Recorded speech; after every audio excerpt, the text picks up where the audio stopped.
is Donna Conroy. I am a wife, a mother, a scientist, and an entrepreneur.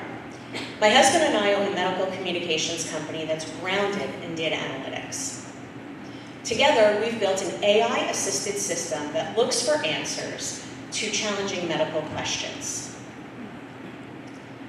My desire to advance medical issues today is balanced with my desire to raise my children for a better future.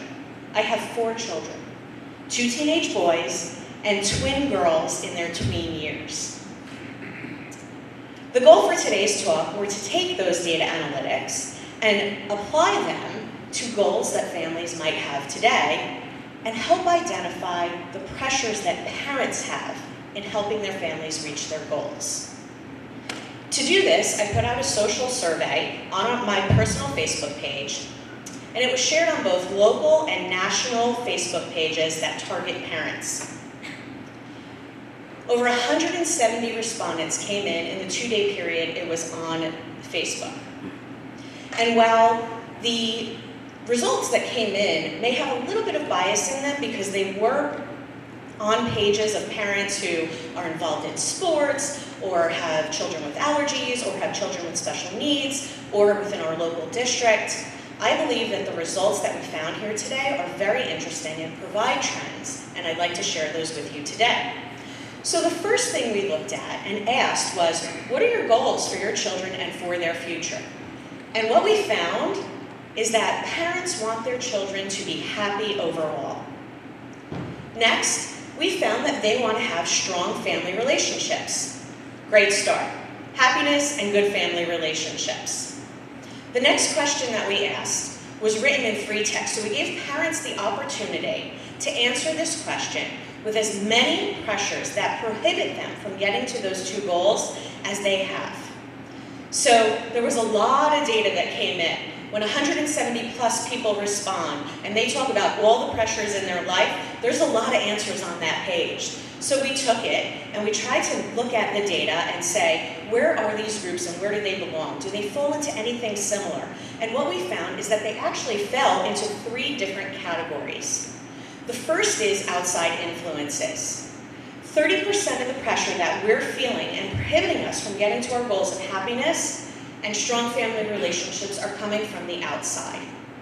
Outside influences are impacting us.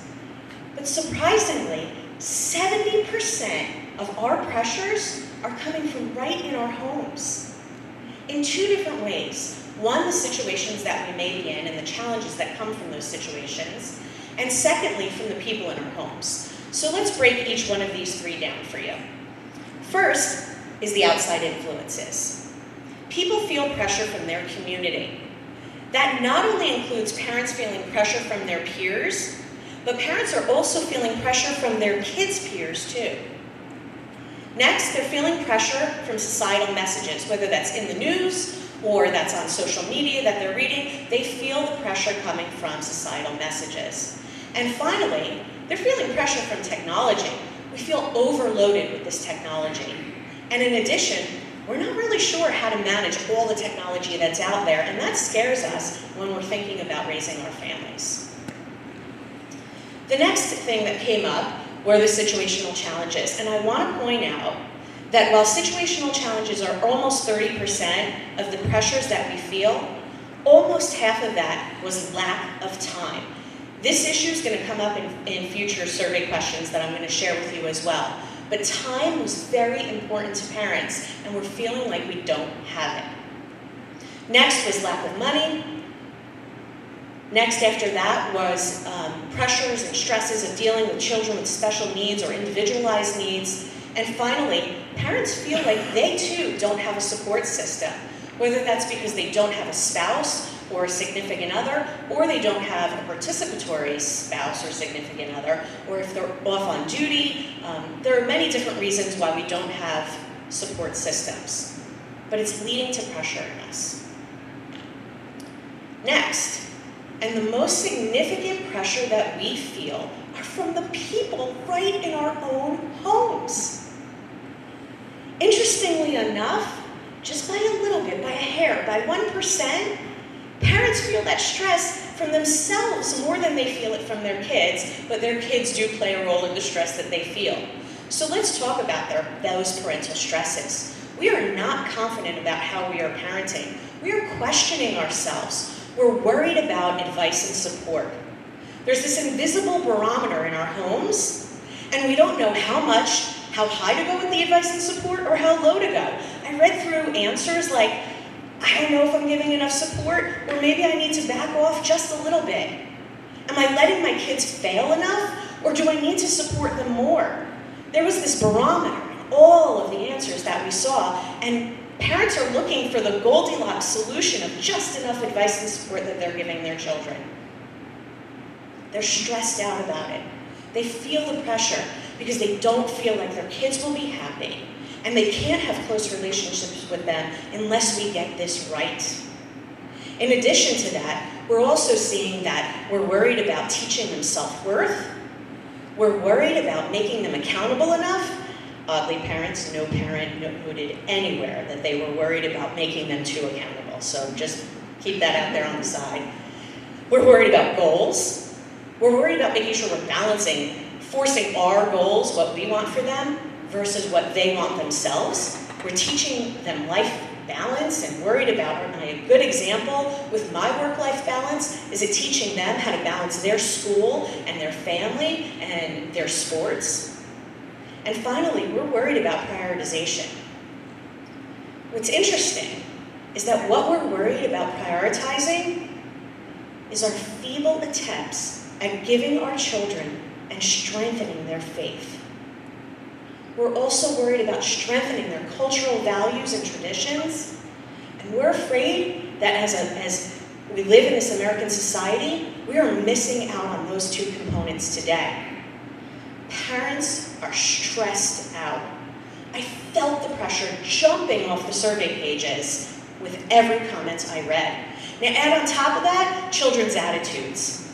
They were saying they're young adults, they are entitled, they're not respecting me, they're negative, they're not feeling confident enough, and I wish they would feel more confident because I believe in them. Why don't they believe in them?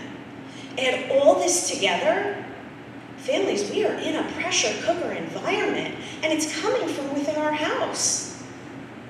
So I wanted to see if there were any specific tactics that were happening on a day-to-day basis. So I asked the same question a little bit differently. The question about what are your concerns on a day-to-day basis? What are your challenges that you're seeing on a day-to-day basis? Tell me a little bit about those. But I have to tell you folks, it was pretty similar. The comments were not that far off from what they felt pressure with. In fact, all of these comments fell into 3 barriers that we have and we feel we have in getting to our goals of happiness and strong family relationships. And they were time. Again, here's the time.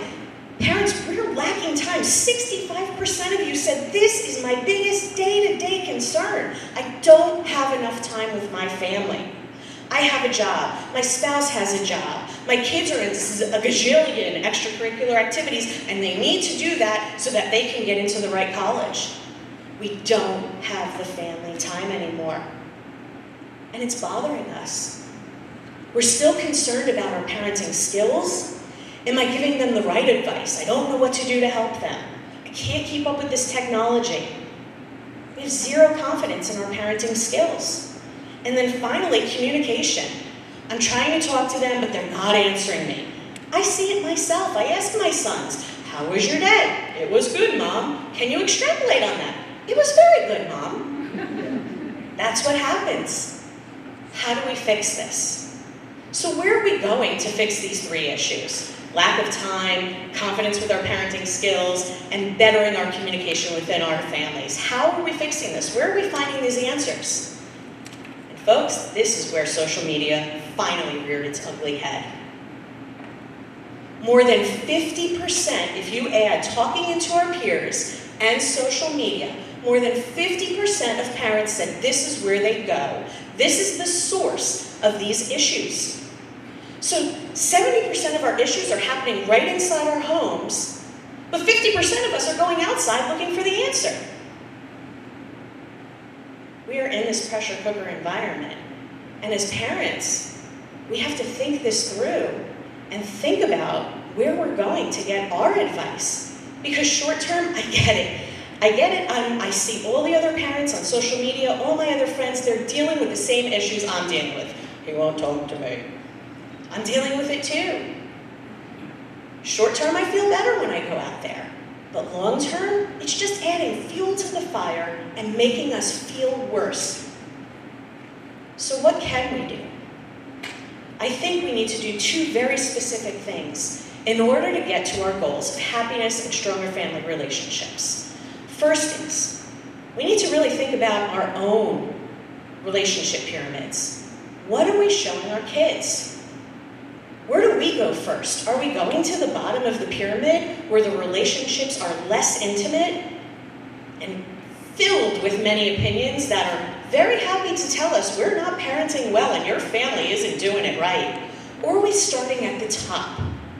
Starting at the top with God, your God, whatever God or gods you believe in, your faith-based value system that guides your ethics and morals. We all have this. Are you starting there? Are you looking at a specific challenge or situation and saying, what should I do about this ethically, morally? And then yourself. Parents, we've been around for a while. We've been parented and we are parenting. What are the good components that you've seen and you've learned? What are the bad things that you've seen and you've learned? Use those skills. We have them. Going to the first two most intimate relationships on our relationship pyramid can absolutely be the first check marks that help us with our day-to-day parenting. Once we do that, and we still don't have resolution, absolutely, speak to your spouse, speak to your significant other. Let's help solve this problem together, and then folks, guess what? You can talk to your young adults about the problems you're having with them. I am always surprised when I talk to my kids and say, listen, we got this problem going on in the house. I don't like it. You don't feel good. Let's sit down and talk about it. They surprise me. Sometimes they have better answers than me. But that opens the door to communication, which is one of our barriers to happiness and strong relationships. And once you open up that door to communication, people want to communicate with the people that they like. So now you are building stronger family relationships. You're able to reach that goal. And I am not standing up here saying this is going to happen overnight. This is going to take a long time, but we can do it. Next, if we're getting to stronger family relationships, how do we get to happiness? Well, recently I read a book called Tribe on Belonging and Homecoming by Sebastian Junger. And in this book, he describes that years and years ago in our evolutionary past, we needed other people to survive. We needed their shared resources and we needed their help just to survive. As time went on, we now live in the USA in wealthy isolation. The opportunities to help other people and be helped when we need that help doesn't exist as it did before. So now the depression is rising in the US. However, to prove this theory that you need a tribe, he said, look at the natural disasters that have happened in our United States. Look at the floods, look at the tornadoes, even look at something like 9/11. And what happened in those instances is that people reverted back to their evolutionary past, and they started behaving in small, social, interdependent communities. And guess what? When everything was said and done, after those events passed, people were happy. They were happy because they were connecting with each other. So families, I'm going to challenge you. Why, if you want your families to be happy, do you or do you not have a tribe? Have you created that family tribe? A tribe that has a purpose. And a purpose that every individual in your family can contribute to. My family, we like to travel.